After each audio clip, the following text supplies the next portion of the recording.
వసుదేవసుతం దేవం కంసచాణూరమర్దనం దేవకీ పరమానందం కృష్ణం వందే జగద్గురుం కృష్ణం వందే జగద్గురుం లలితస్కందము కృష్ణమూలము సుఖాలాపాభిరామంబు మంజులతా శోభితమున్ సువర్ణసుమనస్సుజ్ఞేయమున్ సుందరోజ్వల వృత్తంబు మహాఫలంబు విమల వ్యాసాలవాలంబునై వెలయు భాగవతాఖ్యకల్పతరు ఉర్విన్ సద్విజశ్రేయమై భాగవతము తెలిసి పలుకుట చిత్రంబు శూలికైన దమ్మె శూలికైన విబుధవరుల వలన విన్నంత కన్నంత తెలిసి వచ్చినంత తేటపరతు ఏడు దినంబుల ముక్తిన్ గూడగ ఏ రీతి వచ్చు గురు సంసార క్రీడన ఏ క్రియడదగు చూడు మా తండ్రులార శృతివచనములన్ ప్రాప్తానందులు బ్రహ్మబోధన కళాపారేణులు ఆత్మ ప్రభాలుప్త జ్ఞానులు మీరలార్యులు దయాళుత్వాభిరాముల్ మనోగుప్తంబుల్ సకలార్ధజాలములు మీకుంగానవచ్చున్ గదా సప్తాహంబుల ముక్తికే గెడుగతిన్ చర్చించి భాషింపరే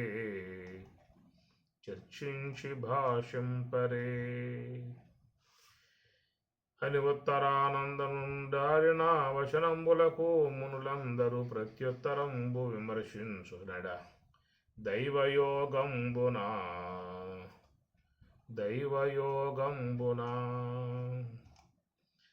ప్రతి నిమేషము పరబ్రహ్మంబు వీక్షించి మది చొక్కి వెలుపరచువాడు కమలంబు మీది భృంగముల కైవడి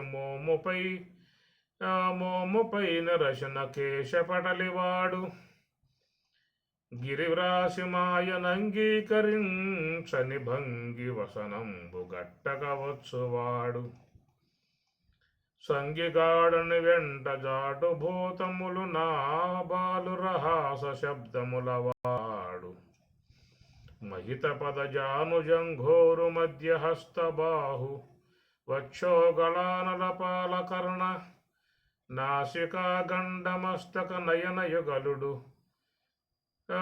నాసికామస్తక నయనయుగలుడైన అవధూతమూర్తి వాడరుగుదెంచే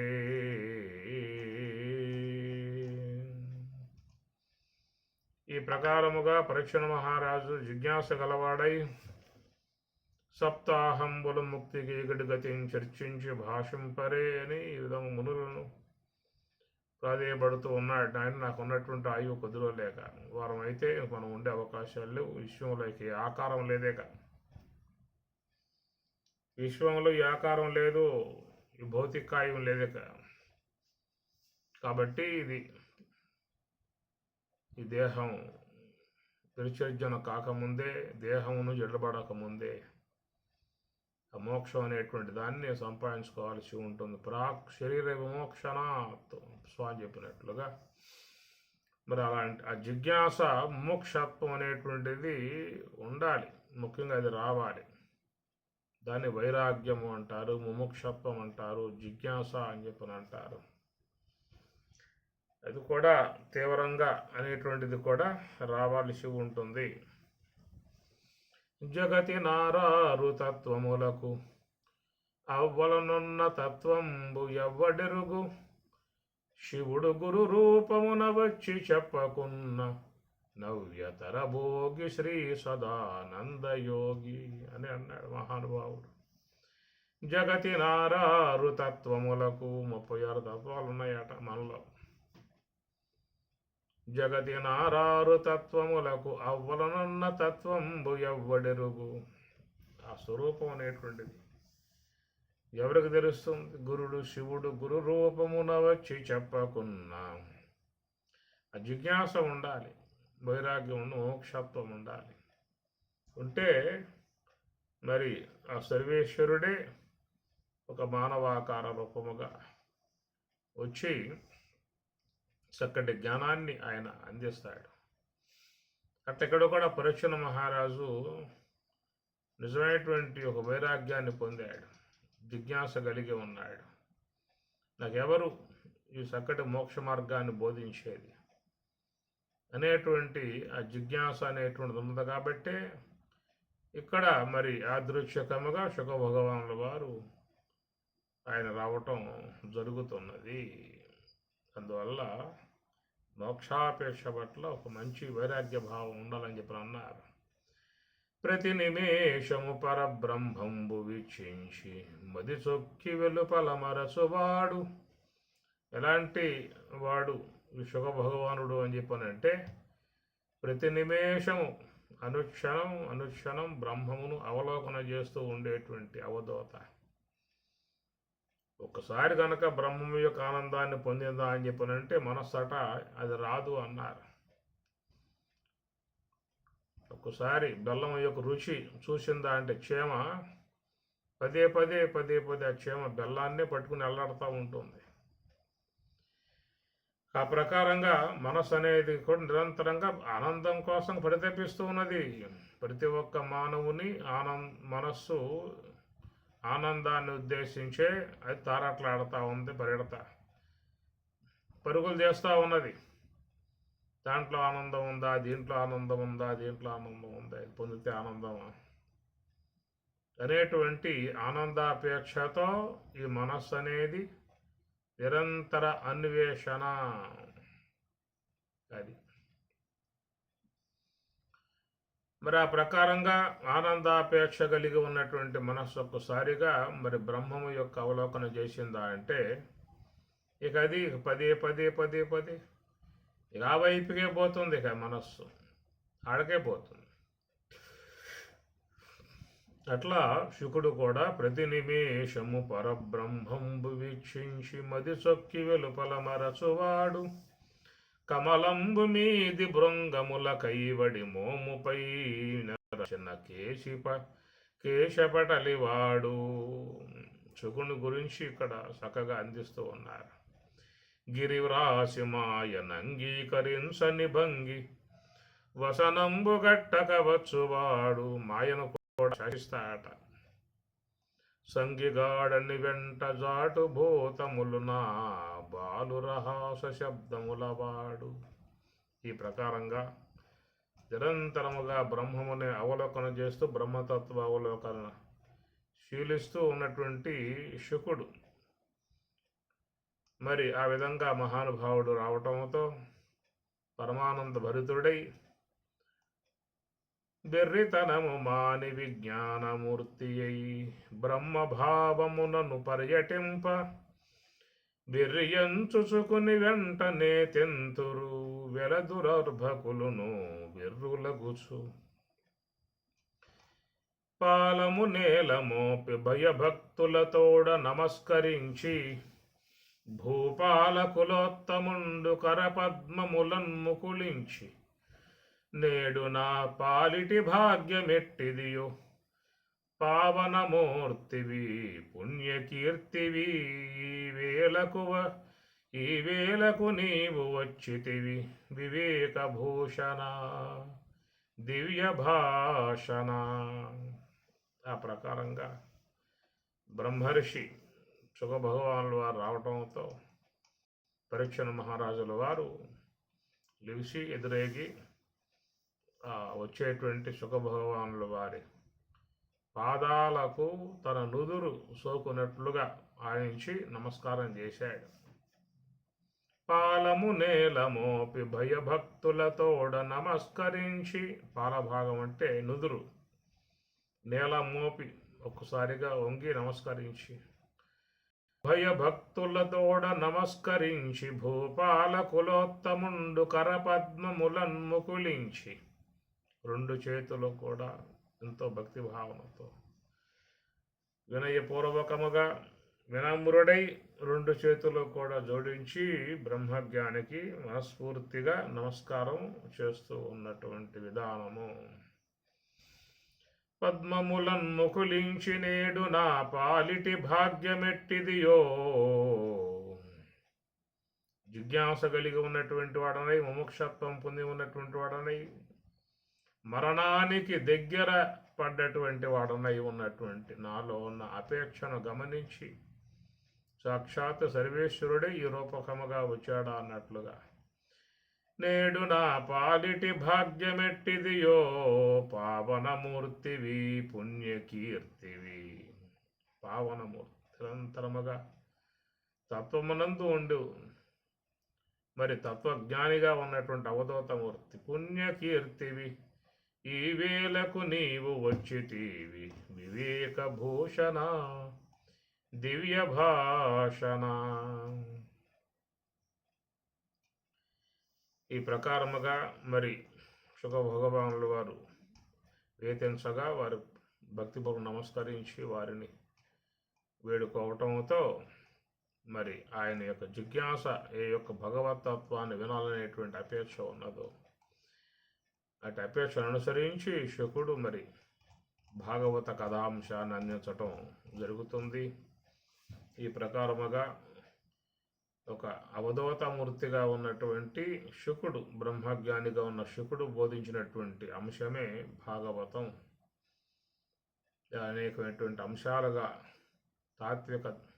తాత్వికము భక్తి భావన పునికసలాడుతూ సర్వమానవాళిని ఆనందింపజేసే విధానముగా, తరింపజేసే విధానముగా, తత్వజ్ఞులుగా మార్చే విధానముగా ఉన్నటువంటి భాగాన్ని ఆయన గారు అందించేటువంటిది భాగవతము. దాంట్లో సప్తమ స్కందమునందు మనం ప్రస్తుతం ప్రయాణం చేస్తూ ఉన్నటువంటి పరిస్థితి.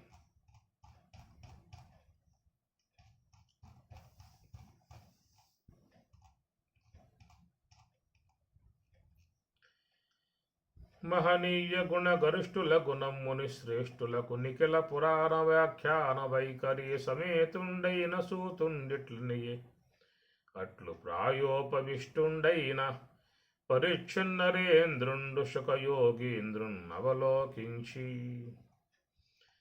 సర్వభూతములకు సముడు నెచ్చెలి ప్రియుండైన వైకుంఠుడు అనంతుడు ఆడ్యుడు ఇంద్రుని కొరకు దైత్యేంద్రుల నేటికి విషముని కైవడి వెదకి సంపే నసురుల సంపంగ నమరుల చేతన కయ్యడి లాభమెంతైన గలదే నిర్వాణనాదుండు నిర్గుణుండగు తన కసురులాలని భయంబు బగయు కలుగ నేరదట్టి గనుడు దైత్యుల దంపి సురులగా సుసునికి సోద్యమనుసు సంశయంబు నాకు జనయించముని నాద ప్రజ్ఞ మెరసి తెలియబలుకవయ్యా అని పరీక్షణ మహారాజు విన్నవించుకుంటూ ఉన్నాడు. సర్వభూతములకు సముడు నెచ్చెలి ప్రియుండైన వైకుంఠుడు అనంతుడు ఆడ్యుడు సర్వభూతములకు సముడు భగవంతుడు సమస్త భూతములకైన సమానమైనటువంటి ఒక భావనతో ఉండేటువంటి వాడు. నెచ్చెలి ప్రియుండైన వైకుంఠుడు అనంతుడు ఆడ్యుడు. అనంతుడు అనంత వ్యాపకత్వం కలిగి ఉన్నటువంటి స్వరూపం సాక్షాత్తు బ్రహ్మమే. అంటే ఆ బ్రహ్మమునందు ఒక సాకారమూర్తిగా దేవతలని భావించే విధానం మహాత్ములు చేస్తూ ఉంటారు. అన్ని రూపాలు ఆ బ్రహ్మము యొక్క అధీనంలో ఉన్నటువంటి విశేషముగా ఉన్నటువంటి ఉపాధులు దేవతోపాధులు. సాత్విక విధానం కలిగి దైవీ సంపత్తి కలిగి ఉన్నటువంటి రూపాలు. మరి అందరూ కూడా బ్రహ్మమే. నువ్వు ఎట్లా బ్రహ్మమో వాళ్ళు కూడా బ్రహ్మం. అంతా సర్వం బ్రహ్మమయం అనేటువంటి భావన. ఆ భావన మరి రాగలగాలి. సర్వాత్మనా భావన సమస్త జీవులలో ఉన్నటువంటి స్వరూపం ఒకటే అనేటువంటి విధానము. మరి ఈ ప్రకారముగా ఉన్నటువంటి సర్వేశ్వరుడు దేవతల యందు ఒక మంచి భావన, రాక్షసుల యందు ద్వేష భావన వాళ్ళని నిరంతరంగా చంపటము, దేవతలను కాపాడటము ఇవన్నీ కూడా చేస్తూ ఉన్నాడు కదా. దీని వలన ఆయన కలిగేటువంటి యొక్క ప్రయోజనం ఏమిటి అనేటువంటి విషయముగా ఆయన సందేహం కలిగి అడుగుతూ ఉన్నాడు. అయితే భగవంతుడు సమస్త జీవుల పట్ల సమత్వం కలిగి ఉన్నప్పటికీ కూడా మరి సాత్వికులుగా ఉన్నటువంటి వారికి ఇబ్బంది కలిగినట్లయితే వారిని దండించటం, మరి దేవతలుగా ఉన్నటువంటి వారి విధానము. యదా యదా హి ధర్మస్య గ్లానిర్భవతి భారత అభ్యుత్థానం అధర్మస్య తదాత్మానం సృజామ్యహం పరిత్రాణాయ సాధూనాం అని చెప్పన్నట్లుగా సాధువుల్ని పరిత్రాణాయ కాపాడటానికి, దుష్కార్యములు చేసేటువంటి శిక్షించటానికి సంభవామి యుగే యుగే అన్నారు. ఆ ప్రకారముగా సర్వేశ్వరుడు లోకాలను కాపాడటానికి ఆయా సందర్భాలలో ఆయన ఈ యొక్క విషయంలోకి వస్తూ ఉంటాడు, సాకారమూర్తిగా వస్తూ ఉంటాడు. మరి మునులు సాధువులు లాంటి వాళ్ళని కాపాడటము, దుష్టులను శిక్షించటం లాంటి విధానముగా ఈ విశ్వాన్ని ఇప్పుడు సమర్శన చేసే విధానముగా స్వామివారు ఉండేటువంటి విధానము. నీ సంప్రశ్నము వర్ణనీయము గదా నిక్కంబు రాజేంద్ర, లక్ష్మీ సంభావ్యుని సచ్చరిత్రము మహాచిత్రంబు చింతింప, తద్దాసాఖ్యానములొప్పు విష్ణు శరణ ధ్యాన ప్రధానంబులై, శ్రీ సంధానములై మునీశ్వర వశో జయగీయమానంబులై, నీ సంప్రశ్నంబు వర్ణనీయము గదా నిక్కంబు రాజేంద్ర, లక్ష్మీ సంభావ్యుని సచ్చరిత్రము మహాచిత్రంబు చింతింప, తద్దాసాఖ్యానములొప్పు విష్ణు శరణ ధ్యాన ప్రధానంబులై. అయా, నువ్వు వేసిన ప్రశ్న చాలా గొప్పది. సర్వేశ్వరుని యొక్క లీలా విధానం ఏదున్నదో అవన్నీ కూడా తెలుసుకోవడానికి అవకాశముగా ఉండేట్లుగా నువ్వు అడిగినటువంటి ప్రశ్న చాలా గొప్పది. చిత్రంబులు త్రైలోక్య పవిత్రంబులు భవలతాల విత్రంబులు సంమిత్రంబులు మునిజన వన చైత్రంబులు విష్ణుదేవు చారిత్రంబుల్. చిత్రంబులు త్రైలోక్య పవిత్రంబులు, భగవంతుని విషయాలు నిరంతరముగా శ్రవణం చేసేటువంటి వారికి త్రైలోక్య పవిత్రంబులు, ముల్లోకాలను కూడా పావనం చేసేటువంటి విధానమే భగవంతుని కథాంశములు. భక్తి భావనతో సర్వేశ్వరుణ్ణి స్మరించినా కానీ మనసులో ఉన్న సకల పాపాలు, సకల దోషాలు తొలగిపోయేటువంటి అవకాశం ఉంటుంది. అందువల్ల సచ్చరిత్రంబులు మనసును పావనం చేసేటువంటివి. త్రైలోక్య పవిత్రంబులు భవలతాల విత్రంబులు, భవ అనేటువంటి పుట్టుక, లతములను విత్రంబులు వాటిని కోసివేసేటువంటి కొడవళ్ళు అని చెప్పన్నాడు. ఈ భవలత, ఈ భవ అనేటువంటి లతలు బాగా చుట్టుకుపోయి జీవులను అనేక భవసాగరాల్లో పడవేస్తున్నటువంటి వాటను తెంచేటువంటి చక్కటి కథాంశములు. సన్మిత్రంబులు మునిజన వన చైత్రంబులు, సకల మునుల యొక్క హృదయాలను పవిత్రపరిచేటువంటివి విష్ణుదేవు చారిత్రంబుల్.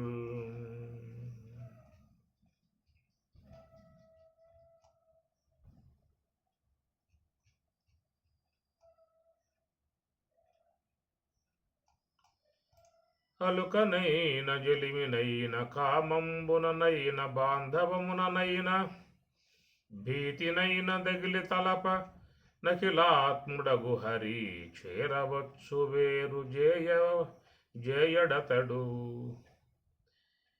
కీటకము తెచ్చి భ్రమరము పాటవమున సంభ్రమింప భ్రాంతంబై తత్కీటకము భ్రమరూపము బాటించి వహించుగాది భయయోగమునన్.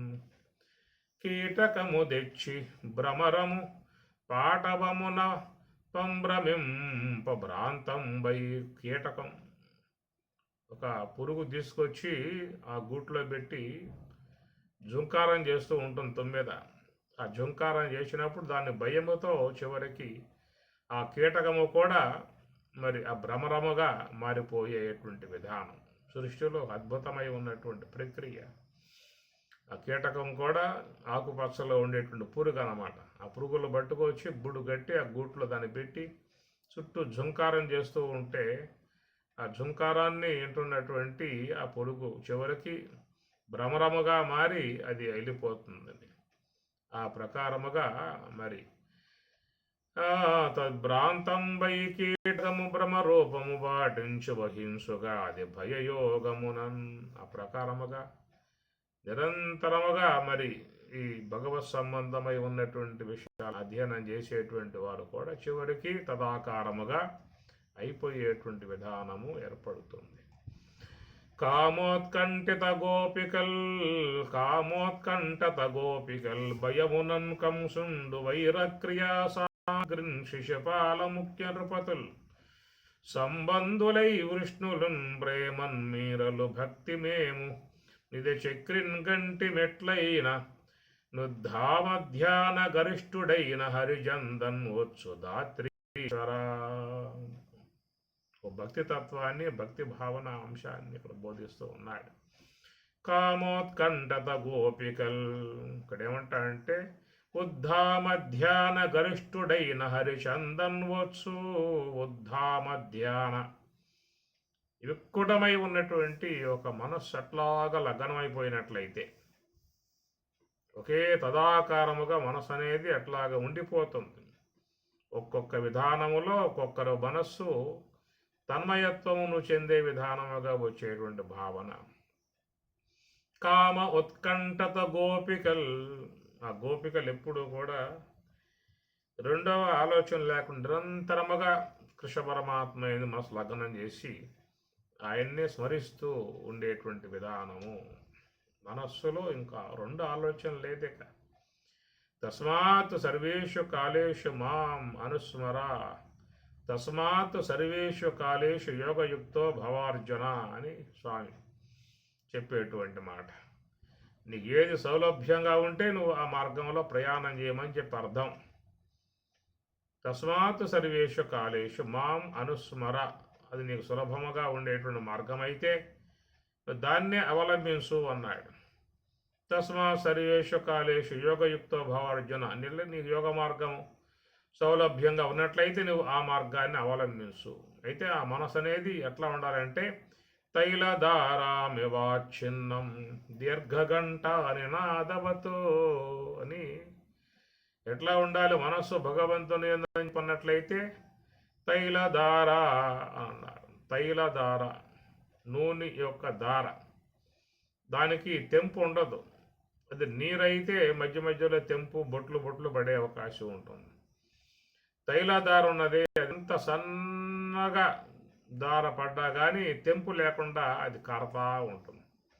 తైలధార. ఆ విధంగా మనస్సు అనేది నిరంతరముగా ఎక్కడ కూర్చున్నా నుంచున్నా పడుకుని ఉన్నా నడుస్తూ ఉన్నా ప్రయాణం చేస్తూ ఉన్నా మనస్సులో మాత్రం నీకు ఆ యొక్క తత్వమునందే లగ్నమై ఉండాలి. అది ఒక నామాన్ని పట్టుకుని ఎలాడాలి మనస్సు. కాబట్టి వ్యవహారంలో మనస్సు శ్వాస మీద పెట్టి చేయాలంటే కొంచెం కష్టంగా ఉంటుంది. సావకాశంగా ఉంటే తీరుబాటుగా కూర్చొని మనస్సు శ్వాస పెట్టే అవకాశం ఉంటుంది. కానీ ఏ కార్యాలలో ఉన్నప్పటికీ కూడా చేయగలిగేటువంటి యొక్క అవకాశం ఒక జపానికి ఉంటుంది. కాబట్టి స్వామివారు ఆ విషయం కూడా చెబుతూ తస్మాత్ సర్వేష మాం అనుస్మర అన్నాడు. యజ్ఞానాం జపయజ్ఞోస్మి. యజ్ఞానాం జపయజ్ఞోస్మి. జపాన్ని స్వామివారు యజ్ఞముతో పోలిశారు. అంటే పవిత్రత. యజ్ఞము అంటే పూజనీయత, పవిత్రత, దేవతారాధన సంబంధమై ఉన్న యజ్ఞం ఎట్లా పవిత్రమై ఉన్నదో అంతే పవిత్రముగా ఉన్న విధానము జపము. యజ్ఞానం జపయజ్ఞోస్మి. జపయజ్ఞమును అస్మి నేనై ఉన్నాను అన్నాడు. కాబట్టి ఆ ప్రకారంగా మనస్సు ఒక భగవత్ సంబంధమై ఉన్నటువంటి దాంతో నిమగ్నమై ఉన్నా కానీ చాలా మరి ఈ అనాత్మ సంబంధమై ఉన్న ప్రవృత్తుల నుంచి మనస్సు బయటపడే అవకాశం ఉంటుంది. ఎందుకంటే మనస్సులో చేరి ఉన్న సంస్కారాలు ఆ మనస్సును ఏదో రూపకంగా తన వశం చేసుకుని లాక్కుపోతున్న పరిస్థితి. కనురెప్ప పాటులో మన మనస్సు ఎక్కడుంటుందో, ఎక్కడికి పోతుందో, ఏ ఏ స్థానాలలో ఉంటుందో, ఎవరి గురించి విచారిస్తుందో, దేని గురించి విచారిస్తుందో, ఇట్లా చాలా వరకు మనం మన జీవన విధానములో వీటికే చాలా వరకు మనం లోనైపోయాం. తెలియకుండానే అనాత్మ సంబంధమై ఉన్న వ్యవహారాలుగా మాటలు వచ్చేస్తూ ఉంటాయి. వారెట్లా, వీళ్ళెట్లా, అది ఎట్లా, ఇది ఎట్లా, వాడు వీడేం చేశాడు, ఈ నానా రకాలై ఉన్న చెత్తంతా పైన వేసుకుంటాడే తప్ప ఆ మనస్సులో పవిత్రమై ఉన్నటువంటి యొక్క భగవన్నామాన్ని ఎందుకు పెట్టుకోడు? దాన్ని పూర్తిగా మర్చిపోతాడు. ఇక లోకం యొక్క సంబంధమైన వ్యవహారాలు చాలా వరకు వీటి గురించే ఎక్కువగా వ్యక్తి తన ఆలోచనలను కొనసాగించుకుంటూ సమయమంతా కూడా పాడు చేసుకోవటం జరుగుతూ ఉన్నది. కాబట్టి ఇక్కడ చెప్పేటువంటి మాట ఉద్ధామధ్యాన గరిష్ఠుడైన, ఉద్ధామధ్యాన అంటే బాగా మిక్కుటమై ఉన్నటువంటి ధ్యానం అనే అంశం మీద ఇక్కడ చెప్పుకొస్తూ ఉన్నాడు. ఎట్లాంటి వాళ్ళలో ఇక్కడ చూపిస్తూ ఉన్నాడు. కామోత్కంఠత గోపికల్, ముందుగా గోపికలను తీసుకున్నాడు. ఇక వాళ్ళు రెండవ విషయం లేదు, ఇక నిరంతరముగా హే కృష్ణ కృష్ణ కృష్ణ కృష్ణ కృష్ణ అనేటువంటి. ఎందుకంటే కామ ఉత్కంఠ, కామ అంటే ఆయన్ని పొందాలి, ఆయన్ని చేరుకోవాలి, ఆయనతో ఉండాలి, ఆయనతో మాట్లాడాలి, ఆయనతో చక్కగా విశ్రమించాలి. ఇది వాళ్ళ మనస్సులలో ఉన్నటువంటి విధానం. కనుక ఎవరి పట్ల మనకు బాగా ప్రగాఢముగా మనస్సు నాటుకుపోయి ఉంటుందో పదే పదే పదే వాళ్ళే జ్ఞాపకం వచ్చే అవకాశం ఉంటుంది. అది ఎలాంటిది అని చెప్పిన పక్కన చెబుతూ ఉన్నాడు. భయము నన్ను కంసుండు, వాళ్ళ కామ ఉత్కంఠత గోపికలు, వాళ్ళకు ఉన్నటువంటి భావం ఒక కామభావం అన్నారు. కృష్ణుణ్ణే పొందాలి, కృష్ణుణ్ణే సేవించాలి, ఆయనతోనే ఆనందించాలి, ఇది వాళ్ళకు ఉన్నటువంటి భావం. ఈ రెండవ వర్గం చూస్తే భయము నన్ను కంసుండు, వాడు మహాభయం. ఎటు నుంచి వస్తాడు, ఎట్లా వస్తాడో, పైన పడతాడు, చంపేస్తాడు అనేటువంటి భయముతో వాడు కృష్ణ కృష్ణ కృష్ణ కృష్ణ వాడు జపం చేస్తూ ఉన్నాడు. భయము నన్ను కంసుండు, వాడు ఇంకోటి లేదేక ఏ రూపకంగా వస్తాడు, ఎట్నుంచి వస్తాడో మరి చంపేస్తాడేమో. ఎందుకు చెప్పిందిగా ఆకాశవాణి, చంపేస్తాడరా అని చెప్పేసి అని. దాంతో మనసు లోపల ఆ భయం అన్నమాట, సావు భయం. సావు భయంతో జపిస్తూ ఉన్న విధానం. సావు భయంతో జపిస్తావో, భక్తి భావంతో జపిస్తావో, కామంతో జపిస్తావో, నీ మనసు ఆ వైపుకు తిరిగి ఉండాలి అంతవరకే. అది అందువల్ల ఈ భయయోగం అనేటువంటి దాంతో కంసుడు కృష్ణుడి యొక్క నామాన్ని జపిస్తూ నిరంతరంగా పడుకొని నిద్రపోయిన కలలో కూడా వాడికి ఆ భయమే, కృష్ణుడి యొక్క నామమే. కంసుండు వైరక్రియా సామగ్రిం శిశుపాల ముఖ్య నృపతుల్, వైరక్రియా సామగ్రిం శిశుపాల, శిశుపాలుడు మొదలైనటువంటి వాళ్ళందరూ కూడా చూసినట్లయితే వాళ్ళు వైరం, కృష్ణుడి మీద వైరముతో ద్వేషముతో ఆయన్ని రా కృష్ణ కృష్ణ కృష్ణ కృష్ణ అని చెప్పని నిరంతరంగా వాళ్ళు జపిస్తూ ఉన్నారు. అంటే ఏదో ప్రగాఢముగా పట్టి ఉన్నటువంటి భావం అండి ఇది. భయముతో కావచ్చు, వైరముతో కావచ్చు, కామముతో కావచ్చు, భక్తితో కావచ్చు. నృపతులు సంబంధులై వృష్ణి వంశస్థులందరూ కూడా సంబంధులై, బంధువులై వాళ్ళు జపిస్తూ ఉన్నారు. ప్రేమన్మీరలు భక్తినేము, అయ్యా మీరు అంత ప్రేమతో ఆయన జపించే విధానము భక్తితో నేను జపిస్తూ ఉన్నాను అని ఈ విధంగా మహర్షి బోధిస్తూ ఉన్నాడు. ఆ భక్తితో మేము జపిస్తూ ఉన్నాం, ప్రేమతో వాళ్ళు జపిస్తూ ఉన్నారు, ద్వేషముతో వాళ్ళు జపిస్తూ ఉన్నారు. భయముతో వాళ్ళు జపిస్తూ ఉన్నారు, కామముతో వాళ్ళు జపిస్తూ ఉన్నారు. ఏదో ఒక భావనతో ఆ కృష్ణుని యందు లగ్నపరచుకుని నిరంతరముగా మనస్సుని ఏదే ఆలోచనలకు పోకుండగా ఆ నామాన్నే జపించే విధానము. ప్రేమన్మీరలు భక్తినే మునిది చక్రిన్ గంటి మెట్లైన నుద్ధామధ్యాన గరిష్ఠుడైన హరిచందన్ వచ్చు దాత్రీశ్వర ఉద్ధామధ్యాన. విక్కుటమై ఉన్నటువంటి ధ్యానం అన్నమాట. ఆ ప్రకారముగా పూర్తిగా లగ్నమైపోవాలి. మనము జపిస్తూ ఉంటాం, ఏదో కాసేపు అట్లా మాల తీసుకుంటాం, ఓం నమో నారాయణాయ, ఓం నమో నారాయణాయ, ఓం నమో నారాయణాయ, ఓం నమో. ఆ విధంగా 4 పూసలు అయినాయి అంటే ఓ కొలికి పూస కొలికి పూస కొలికి పూస. ఎక్కడున్నావా కొలికి పూస రావాలి, తగలాలి చేతికి, ఆ జపాల పక్కన పెట్టేసే విధానంగా ఉంటుంది. కనుక ఈ మాలలేం అవసరం లేదు. మనస్సు పూర్తిగా భక్తిమయం కావాలి, జ్ఞానమయం కావాలి. ముందు భక్తిమయం కావాలి. భక్తిమయం అయితే తర్వాత అది జ్ఞానమయంగా ఏర్పడుతుంది. అది కనుక జపం చేస్తున్న పని ఏంటంటే అనేక ఆలోచనలు ఏవైతే ఉన్నాయో, అనేక ఆలోచనలు రాకుండా ఒకే ఒక్క ఆలోచన. జపం కూడా మా నామ అది కూడా ఆలోచనే, సంకల్పమే. అయితేనంటే అది కనుక లేకపోయిందా అంటే నానా రకాలై ఉన్నటువంటి ఆలోచనలన్నీ వచ్చి పడతాయి. మీరు జపం మానండి, ధ్యానం మానండి, ఏమొస్తాయో చూడండి. ఏమి రాకుండా ఉంటే మంచిదే, అదృష్టవంతులే. జపం ధ్యానం లేకుండా ఉన్నప్పుడు మనస్సులో ఏ ఆలోచన రాకుండా ఉంటే మంచిదే. అది ఊరుకోదే మనస్సు. సంకల్ప మానసం కర్మ, అది ఏదో సంకల్పాన్ని చేస్తూనే ఉంటుంది. దానికి అది అలవాటైపోయింది, స్వాభావికమైపోయింది. మనస్సులో చాలా ఉన్నాయి సంస్కారాలు ఉండటం వల్ల ఒకే దాంతో అది కూర్చోదు. రకరకాలై ఉన్న ఆలోచనలన్నీ దాంట్లో పడ్డాయి కాబట్టి ఆ సంస్కారాలని ఒకదానొకటి మార్చుకుంటూ ప్రయాణం చేస్తూ ఉంటుంది మనస్సు. దానికి కావాల్సినన్ని ఉన్నాయి సంస్కార ముద్రలు. అందువల్ల అది ఒకే దాంతో పట్టుకుని ఏలాల్సిన అవసరం దానికి లేదు. అందువల్ల ఆ సంస్కార ముద్రలను ఆసరాగా చేసుకుని అనేక రకాలైన ఆలోచనలన్నీ చేసుకుంటూ పోతూ ఉంటుంది. ఆ చేసుకుంటూ పోయేటువంటి ఆ ప్రవాహంలో అట్లా ద్వేషపూరితమై ఉన్నటువంటివి వస్తాయి, కామపూరితమైనటువంటివి వస్తాయి, అనేక రకాలు వస్తాయి. కాబట్టి అలాంటి వాటి నుంచి మనస్సు బయటపడాలని చెప్పి అన్నట్లయితే ఒకటే శరణ్యం భక్తి భావనతో జపించడము, యోగ భావనతో అంశ యొక్క ఆశ్రయం ద్వారా నివృత్తి మార్గంలో ప్రయాణం చేయటము. ఈ రెండే మనకు అందుబాటులో ఉన్నటువంటి మార్గాలు. కాబట్టి ధ్యానాన్ని అందుకోగలిగితే సర్వోన్నత విధానమే, అందకపోతే జపం పట్టుకోమన్నారు. అందితే ధ్యానం, అందకపోతే జపం. ఏదో ఒకటి పట్టుకోవాలి వీటిల్లో.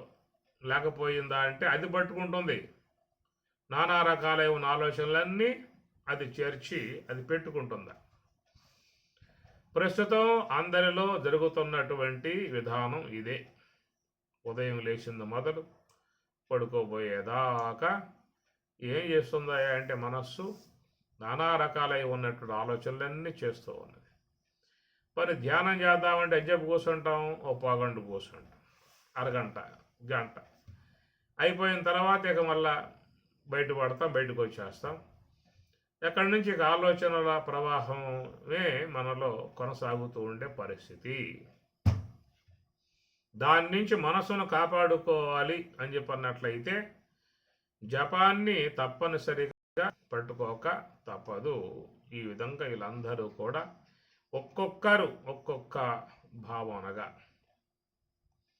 మరి భగవంతుని నామమునందు లగ్నమై ఉన్నటువంటి వారే స్మరిస్తూ ఉన్నటువంటి విషయం చెప్పుకొస్తూ అనిన నారదుండిట్లనియనొక నాడు బ్రహ్మమానస పుత్రులైన సనక సనందనాదులు దైవయోగంబున భువన త్రయంబును నందుండును సంచరించుచు మైదారేండ్ల ప్రాయంపు బాలకుల భావంబున దిగంబరులై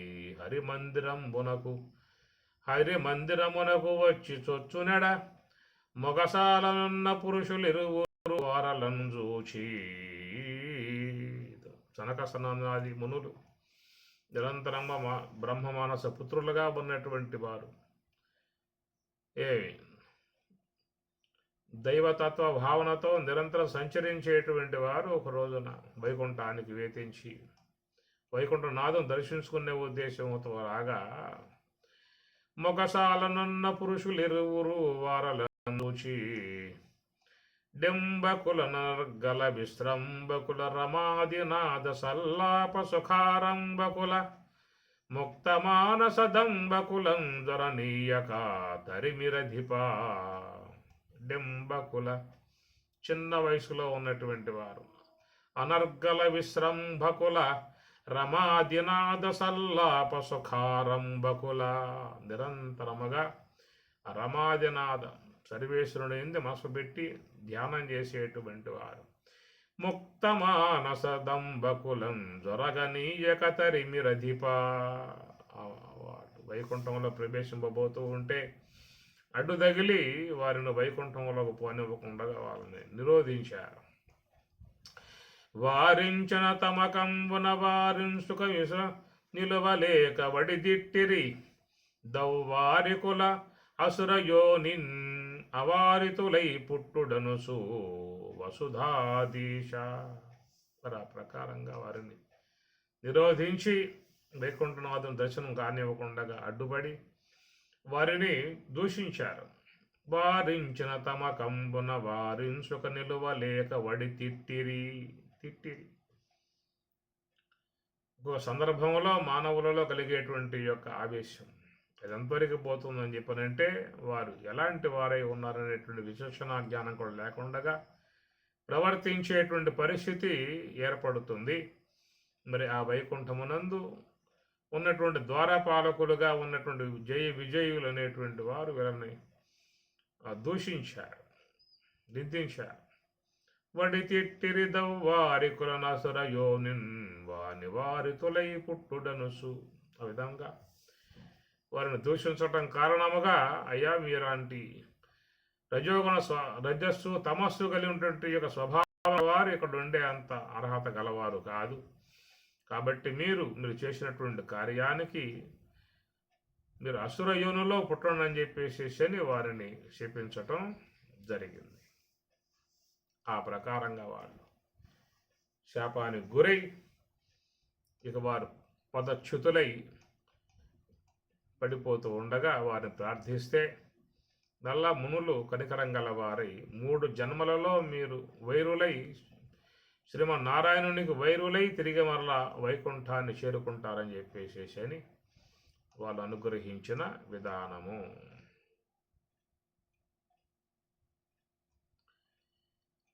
మహాత్ముని పరాక్రమంబును మార్కండేయ ఋషివలను రింగెదవు తృతీయ జన్మంబున మీ తల్లి తెలియకి శిశుపాల దంతభక్తులను ఉద్భవించిది. ప్రకారముగా ముని యొక్క శాప కారణముగా మొదటి జన్మలో హిరణ్యాచుడు హిరణ్యకశిపుడుగా, 2వ జన్మలో రావణ కుంభకర్ణాదులుగా, 3వ జన్మలో శిశుపాల దంతభక్తులుగా జనించి శాపము నుండి విముక్తులై తిరిగి మరలా వైకుంఠమునకు వారు చేరిరి అని చెప్పినాడు. వక్రం వింతయు లేకపాయని మహావైరంబునన్ నిత్యజాత క్రోధ స్మరణంబులన్ విదలితోత్పాద సంఘాతులై చక్రచిన్న చిరస్కులై మునివచ శాపావధి ప్రాప్తులై చక్రింజందిరి వారు పార్శ్వశరులై సారోప్య భావంబునన్. వక్రం వింతయు లేకపాయని మహావైరంబునన్. నిరంతరముగా 3 జన్మలలో కూడా మహావైరమును పూని సర్వేశ్వరుని నిరంతరముగా జపిస్తూ ఆయనకు వైరులై ఆ తర్వాత కాలంలో నిత్యజాత క్రోధ స్మరణంబులన్ విదలితోత్పాత్మ సంఘాతులై సమస్త పాపాలను పోగొట్టుకుని చక్రచ్ఛన్న చిరస్కులై మునివచ శాపావధి ప్రాప్తులై చక్రింజందిరి. తిరిగి మరలా వైకుంఠానికి చేరుకున్నటువంటి వారై పార్శ్వచరులై సారూప్య భావంబునన్, సారూప్య ముక్తి అని చెప్పని అంటారు. అలాంటి మోక్షాన్ని వైకుంఠాన్ని మళ్ళా చేరుకోవటం జరిగింది. బాలుం హరిపద చింతాశీలుం సుగుణాలవాలు శ్రీమన్మేధాజాలుం సంతోషింపక ఏలా శిక్షించే రాక్షసేంద్రుండనగా అని విని ధర్మనందను ఎట్లని ఏ ప్రకారముగా మరి హిరణ్యకశిపుడు ప్రహ్లాదుని మీద మహావైరాన్ని పెంచుకుని చివరికి ఆయన కారణంగా ఆయన శ్రీహరి చేతిలో హతుడయ్యాడు అన్నటువంటి విషయాన్ని విన్నటువంటి వాడై బాలున్ హరిపద చింతాశీలున్, బాలుడు ప్రహ్లాదుడు నిరంతరముగా భగవన్నామాన్ని చేస్తూ భగవతత్వాన్ని శీలిస్తూ ఆనందముగా ఉండేటువంటి వాడు. సుగుణాలవాలున్, సద్గుణములు కలిగి ఉన్నటువంటి పుత్రుడు. శ్రీమన్మేధాజాలున్ సంతోషంపక, అలాంటి పుత్రుడు కలిగినందుకు సంతోషంపక ఆయన మీద ఎందువల్ల ఈ విధముగా మరి వైరాన్ని పోని శిక్షించి రాక్షసేంద్రుండనగా, ఎందువల్ల ఆ పుత్రుణ్ణి శిక్షించేందుకు సిద్ధపడ్డాడు అని తన సందేహాన్ని వ్యక్తపరిచాడు. పరిభూత వ్యధనంబులు నిరుపమ సంసార జలది నిర్మధనంబుల్ నరకేసరి కథనంబులు పరిరక్షిత దేవయక్షపణి మిథునంబుల్. పరిభూత వ్యధనంబులు నిరుపమ సంసార జలది నిర్మధనంబుల్. మానవులలో ఉన్నటువంటి యొక్క వేదనలు ఉన్నాయో సమస్త వేదనలను బాధలను పోగొట్టగలిగేటువంటిది శ్రీ మహావిష్ణువు యొక్క కథాంశము. పరిభూత వ్యధనంబులు నిరుపమ సంసార జలధి నిర్మధనంబుల్. నిరుపమ సంసార జలధి నిర్మధనం, ఈ భవసాగరాన్ని పూర్తిగా లేకుండా చేసేటువంటి చక్కటి భగవత్ కథలు. నరకేసరి కథనంబులు పరిరక్షిత దేవయక్షపని మిథునంబుల్. ఈ ప్రకారం ఉన్నటువంటి భగవంతుని కథాంశములు శ్రవణం చేయటం ద్వారా సమస్త దోషాలు తొలగిపోతాయి. దానివల్ల మనస్సు ప్రసన్నతను పొంది చక్కగా భగవతత్వం నందు ఆనందించే విధానముగా ఉంటుందని చెప్పని అంటూ మునీంద్ర వినిపింపుమని నారదుండిట్లనయే కమలోదరు చేతంతన సహోదరం హతుడయ్యనని విని హిరణ్యకశిపుండు రోష శోకదందహ్యమానమానసుండై మూర్ధిల్లుసు నాభీల దావదహన జ్వాలాకరాలంబులైన విలోకంబున గగనంబునన్ బొగలెగయ నిరీక్షించుచు. హిరణ్యకశిపుడు హిరణ్యాక్షుడు అనేటువంటి వాళ్ళు ఇద్దరు. వారిలో పెద్ద అతను హిరణ్యాక్షుడు. మరి ఆయన వరాహ అవతారముగా శ్రీమన్నారాయణుడు హిరణ్యాక్షుడిని సంహరించాడు. ఆ వార్త విన్నటువంటి హిరణ్యకశిపుడు ఒక్కసారిగా క్రోధోద్భుతుడై ఈ ప్రకారంగా అంటూ ఉన్నాడు.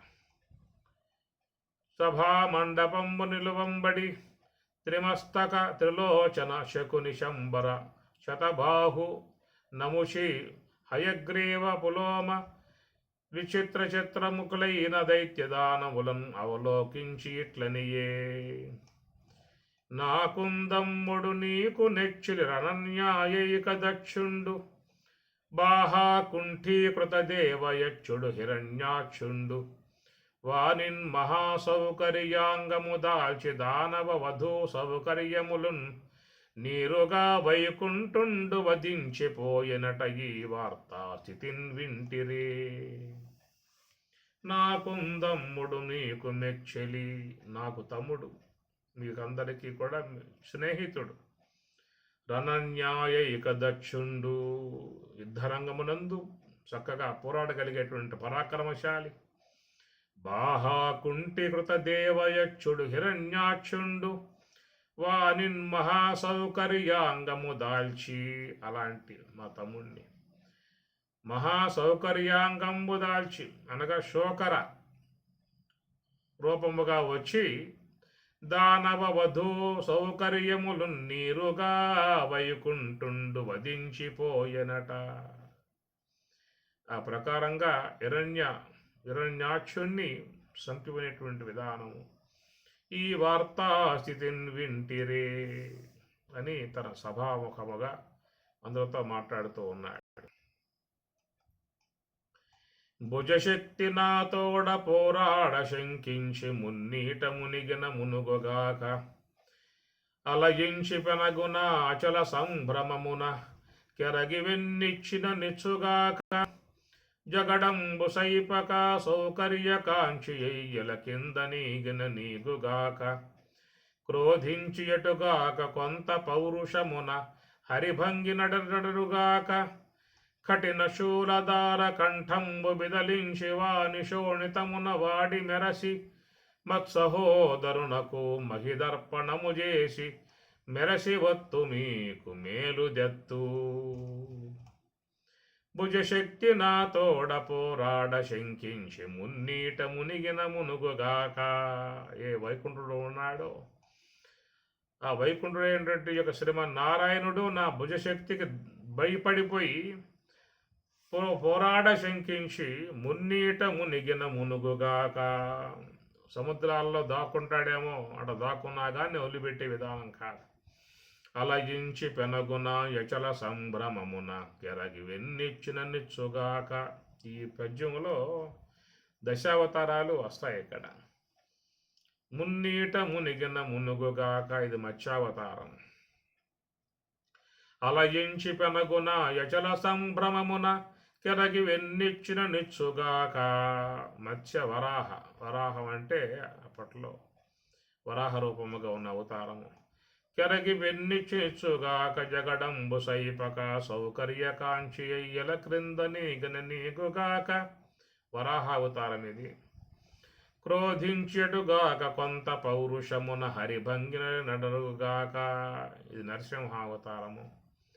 కఠిన శూలదార కంఠంబు విదలించి వాని శోణితమున వాడి మెరసి మత్సహోదరునకు మహిదర్పణము చేసి మెరతి వత్తు మీకు మేలు దెత్తు అని ప్రకారంగా రాక్షసులతో మాట్లాడిన వాడి తన మునికి తిరోధకాలిచ్చి ఆ తర్వాత అంతఃపురం ఏతించి అంతఃపురం కాంతలందరినీ కూడా ఆయన ఓదార్చి ఆ తర్వాత తన తల్లి వద్దకు వెళ్ళాడు. అంత హిరణ్యకశిపుండు దుఃఖితుండైన మృతుండైన సోదరునకు నదక ప్రధానాదిత్య కార్యములాచరించి అతని బిడ్డల శకుని శంభర కాలనాభ మదోత్కచ ప్రముఖల నోరించి వారల తల్లితో గోడ హిరణ్యాక్షుని భార్యల నందర రావించి తమ తల్లి అయిన దితి నవలోకించి ఇట్లనియే. ఆ తల్లి దగ్గర ఈ విధముగా మరి హిరణ్య కశిపుడు చక్కటి బోధ చేస్తూ ఉన్నాడు. చాలా మంచిగా వచ్చేటువంటి వాక్యాలు ఇవన్నీ కూడా చాలా తాత్విక అంశములు ఇక్కడి నుంచి మనకు ఆరంభమవుతాయన్నమాట. నీరాగార వినిష్ట పాంధుల క్రియన్నిక్కంబు సంసార సంచారుల్ వత్తురు గూడి ఎత్తురు సదా సంగంబు లేదొక్కచో శూరుల్ ఓయడి త్రోవోయను భవత్సు నుండు తల్లి మహాశూరుండాతడు తద్వియోగమునకున్ శోకింపనీ కేటికిన్ అని తల్లిని ఓదారిస్తూ ఉన్నాడు. నీరాగార వినిష్ట పాంధుల క్రియన్నిక్కంబు సంసార సంచారుల్ వత్తురు కూడి విత్తురు. ఈ లోకమంతా ఎలాగా ఉంటుందంటే నీరాగార వినిష్ట పాంధుల క్రియన్. పాంధులు అంటే మరి బాటసారులుగా పోయేటువంటి వారు మరి దప్పి గలవారై సలివేంద్రం వద్దకు వచ్చి దప్పిక తీర్చుకుని వెళ్ళిపోతూ ఉంటారు. లేదా ఒక సత్రవులో బస్సు వేసి రాత్రంతా అక్కడ ఉండి తెల్లారిందని చెప్పారంటే అందరూ కూడా వాళ్ళ దోవల్లో వాళ్ళు ప్రయాణమైపోతూ ఉంటారు. ఏకవృక్ష సమారూఢ నానాజాతి విహంగమాః యదిశో యాంతి కాతత్ర పరివేదన ఏకవృక్ష సమారూఢ నానాజాతి విహంగమాః. రాత్రి అయింది అంటే అనేక దిక్కుల నుంచి వచ్చే పక్షులు ఆ చెట్ల మీద అట్లా వాలి నిద్రిస్తాయి. రాత్రి యందు అన్ని కూడా ఆ చెట్టును నిద్రిస్తాయి. ఈ దిశో యాంతి, ఒకసారిగా సూర్యుడు వచ్చాడా తెల్లారిందా అంటే అన్ని పక్షులు ఆ చెట్టుని వీడి వెళ్ళిపోతూ ఉంటాయి. అట్లాగా ఈ విశ్వంలో కూడా నానా దిక్కుల నుంచి ఈ జీవులన్నీ కూడా వచ్చి గృహంలో అవి తిష్ట వేసుకుంటాయి. ఆ ఉన్నటువంటి విధానములో ఎప్పుడైతే వాళ్ళ తెల్లారిపోయిందో అనగా ఆయువు తీరి ఇక వెళ్ళిపోవడం జరుగుతుందో మళ్ళా పక్షులు ఆయా దిక్కులు ఎగిరిపోతూ ఉంటాయి. ఈ ప్రకారంగా వచ్చేవాళ్ళు పోయేవాళ్ళు వృక్షంలాగా సంసార వృక్షము అన్నారు. ఆ సంసార వృక్షం మీదకు అనేక మంది వస్తూ ఉంటారు, కొద్ది కాలం ఉంటూ ఉంటారు. బంధువులు అనుబంధములు అనురాగములు ప్రేమలతో ముడివేసుకుని పెనబేసుకుని ఉండేటువంటి యొక్క విధానం ఆ తర్వాత కాలంలో మరి మృత్యువు యొక్క ప్రభావంతో మళ్ళా ఆ దేహం విడిచి వెళ్ళిపోతున్న విధానం కనుక అక్కడ వృక్షం మీదకు వచ్చి పక్షులు వాలినట్లుగా ఈ సంసారం అనబడేటువంటి యొక్క ఈ వృక్షం మీదకు వచ్చి అనేక జీవులు కూడా ఇక్కడ వాలి అనుబంధములతో అనురాగాలతో పెనవేసుకుని ఉండేటువంటి విధానం. తిరిగి మరలా ఆయువు కాస్త అయిపోయిందా అంటే ఆయా జీవులన్నీ కూడా ఆ వృక్షం నుంచి మళ్ళీ వెళ్ళిపోయినట్లుగా ప్రయాణమైపోతున్నటువంటి విధానము. నీరాగార వినిష్ట పాంధుల క్రియన్, అందరూ కూడా పాంధులు అనగా బాటసార్లు పోయే వాళ్ళు వచ్చి ఇక్కడ 3 పూట్ల నివాసం ఉండటానికి వచ్చారు. ఈ సత్రవలో బాల్యం, యవ్వనం, వృద్ధాప్యం ఈ 3 పూట్ల కాగానే అక్కడి నుంచి మరి వెళ్ళిపోయే విధానము. ఇది ఒక అనుశ్వతముగా అనంతకాలముగా అనేక జన్మల పరంపరగా సాగిపోతున్నటువంటి ఒక ఈ ప్రయాణములో ఎంతమందితో బంధుత్వములు, ఎంతమందికి భార్యలు, ఎంతమందికి భర్తలుగా, ఎంతమందికి బిడ్డలుగా, ఎంతమందికి మామలుగా, ఎంతమంది తోబుట్టువులుగా అనేక పాత్రలను పోషిస్తూ ఈ జీవుడు సాగిపోతున్నటువంటి విధానము. ఎవ్వరెవ్వరివాడు ఈ జీవుడు, ఎవ్వరికి ఏమవును ఈ జీవుడు, ఎందరికి తోబుట్టుడి జీవుడు అన్నమాచార్ల వారు. నీరాగార వినిష్ట పాంధుల క్రియన్నిక్కంబు సంసార సంచారుల్ వత్తురు కూడి ఎత్తురు సదా సంగంబు లేదొక్కచో. సదా సంగంబు కొద్ది కాలం ఉంటారంతే, ఆ తర్వాత వెళ్ళిపోతారు. మరి కొత్త వాళ్ళు వస్తూ ఉంటారు, పాత వాళ్ళు పోతూ ఉంటారు, కొత్త వాళ్ళు వస్తూ ఉంటారు. ఈ కుటుంబాల్లో సాగిపోయేటువంటి విధానమే. ఎన్ని తరాలు ఆ కుటుంబంలో వెళ్ళిపోయాయో, ఎన్ని తరాలు వాళ్ళు రానున్నాయో అది ఒక ప్రవాహముగా పోయేటువంటి విధానము. అందువల్ల ఈ మోహములో మునిగి ఉన్నటువంటి మానవులు ఈ రాకపోకలు గమనించలేరు. ఈ నాటక రంగంలో మునిగిపోయి ఆయువుని క్షీణింపజేసుకుని తిరిగి మరల మృత్యుగుహలోకి ప్రవేశిస్తున్నటువంటి పరిస్థితి అన్నాడు. త్రోవబోయడు భవస్సు నుండు తల్లి మహాశూరుండాతడు తద్వియోగమునకున్ శోకింపనీకేటికిన్ అని ఇక్కడి నుంచి చాలా తాత్విక సంబంధమై ఉన్నటువంటి అంశాలు భాగవతం మనకి సప్తమ స్కందంలో బాగా వస్తాయి. సప్తమ స్కందము, అష్టమ స్కందం 2 ప్రధానముగా ఉండేటువంటి తాత్విక అంశములు కలిగి ఉన్నటువంటి పట్టు కొమ్మలు భాగవతంలో. కనుక మనం ప్రవాహ చరిత్ర దీంట్లో తాత్విక అంశాలు జ్ఞానాన్ని దీంట్లో చొప్పించాడు బాగా మహానుభావుడు.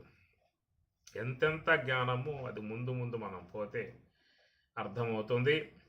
కథాంశాన్ని మనకు ముందు పెట్టి దాని వెనకాల నుంచి తాత్విక అంశాన్ని బోధించటమే మరి మహానుభావుల యొక్క ఉద్దేశం.